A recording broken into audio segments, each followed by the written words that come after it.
ಜಡೇಶ್ ಹಂಪಿ ನಿರ್ದೇಶನದ landlord cinema ಯಶಸ್ವಿ ಪ್ರದರ್ಶನ ಕಾಣುತ್ತಿದೆ.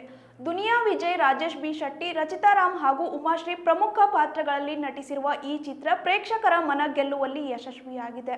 ಕಲಬುರಗಿ ನಗರದಲ್ಲಿರುವ ಸಂಗಮೇಶ್ ಟಾಕೀಸ್ನಲ್ಲಿ ಲ್ಯಾಂಡ್ಲಾರ್ಡ್ ಸಿನಿಮಾ ಭರ್ಜರಿ ಯಶಸ್ಸು ಕಂಡಿದೆ. ಪ್ರತಿದಿನವೂ ಹೌಸ್ಫುಲ್ ಪ್ರದರ್ಶನಗಳ ಮೂಲಕ ಸಿನಿಮಾ ಉತ್ತಮ ಪ್ರತಿಕ್ರಿಯೆ ಪಡೆಯುತ್ತಿದೆ. ಈ ಸಿನಿಮಾಗೆ ದಲಿತ್ ಸೇನೆ ವತಿಯಿಂದ ಭರ್ಜರಿ ಬೆಂಬಲ ವ್ಯಕ್ತವಾಗಿದೆ. ದಲಿತ್ ಸೇನೆಯ ರಾಜ್ಯಾಧ್ಯಕ್ಷರಾದ ಹನುಮಂತ್ ಯಳಸಂಗಿ ಅವರು ಕಲಬುರಗಿ ನಗರದ ಸಂಗಮೇಶ್ ಟಾಕೀಸ್ನಲ್ಲಿ ಒಂದು ಶೋವನ್ನು ಸಂಪೂರ್ಣವಾಗಿ ಬುಕ್ ಮಾಡಿ ಸ್ವತಃ ಸಿನಿಮಾ ವೀಕ್ಷಣೆ ಮಾಡಿದ್ದಾರೆ. ಇದಲ್ಲದೆ ಸಾರ್ವಜನಿಕರಿಗೂ ಸಿನಿಮಾ ವೀಕ್ಷಿಸುವ ಅವಕಾಶ ಕಲ್ಪಿಸುವ ಉದ್ದೇಶದಿಂದ ಒಂದು ಶೋವನ್ನು ಪೂರ್ಣವಾಗಿ ಬುಕ್ ಮಾಡಿ ಪ್ರೇಕ್ಷಕರಿಗೆ ಉಚಿತವಾಗಿ ಸಿನಿಮಾ ಪ್ರದರ್ಶಿಸಿದ್ದಾರೆ. ದಲಿತ ಸೇನೆಯ ಈ ಬೆಂಬಲ ಚಿತ್ರತಂಡಕ್ಕೆ ಮತ್ತಷ್ಟು ಬಲ ನೀಡಿದೆ. ಒಟ್ಟಿನಲ್ಲಿ ಲ್ಯಾಂಡ್ಲಾರ್ಡ್ ಸಿನಿಮಾ ಸಾಮಾಜಿಕ ಸಂದೇಶದ ಜೊತೆಗೆ ಮನೋರಂಜನೆಯ ಮೂಲಕ ಎಲ್ಲ ವರ್ಗದ ಪ್ರೇಕ್ಷಕರನ್ನು ಸೆಳೆಯುತ್ತಿದೆ.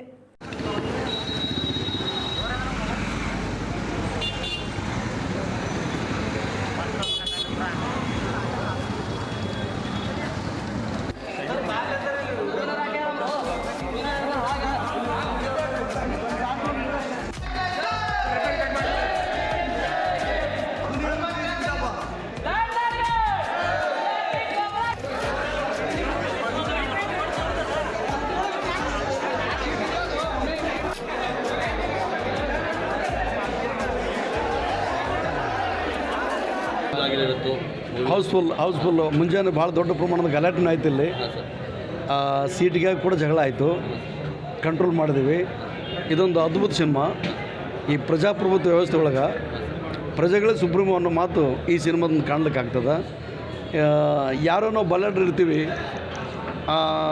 ಯಾವುದೇ ಕಾನೂನು ಕಾಯ್ದೆಗಳು ನಮ್ಮ ಎದುರು ಇಲ್ಲ, ನಾವು ಹೇಳಿದ್ರೆ ನಡಿಬೇಕು ಅನ್ನೋದೇನು ಅಹಮದಾಗಿರ್ತಾರೆ, ಅವರಿಗೆ ಕಾನೂನು ಅರಿವು ಮಾಡುವಂಥ ಕೆಲಸ ಈ ಸಿನಿಮಾದಾಗ ಮಾಡೋದು.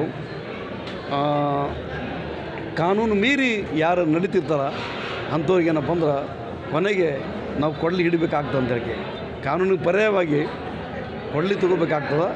ಕಾನೂನು ಜೊತೆಗೇ ಕೊಡಲಿಯಿಂದ ನಾವು ಏನಪ್ಪ ಅಂದ್ರೆ ಕ್ರಾಂತಿ ಮಾಡಿ ಸಂವಿಧಾನ ರಕ್ಷಣೆ ಮಾಡಬೇಕಾಗ್ತದೆ ಅಂತ ಹೇಳಿ ಹಳ್ಳಿಗೂ ಕೂಡ ಸಂವಿಧಾನ ಸಮಾನತೆಗಾಗಿ ಸಂವಿಧಾನ ಹಳ್ಳಿಗೆ ಮುಟ್ಟಬೇಕು ಅನ್ನುವಂಥ ಮಾತು ಈ ಲ್ಯಾಂಡ್ಲಾರ್ಡ್ ಸಿನಿಮಾದೊಳಗೆ ದುನಿಯಾ ವಿಜಯ್ ಇರೋವರ ನೇತೃತ್ವದೊಳಗೆ ಅತ್ಯಂತ ಅದ್ಭುತವಾಗಿ ಮಾಡೋದು.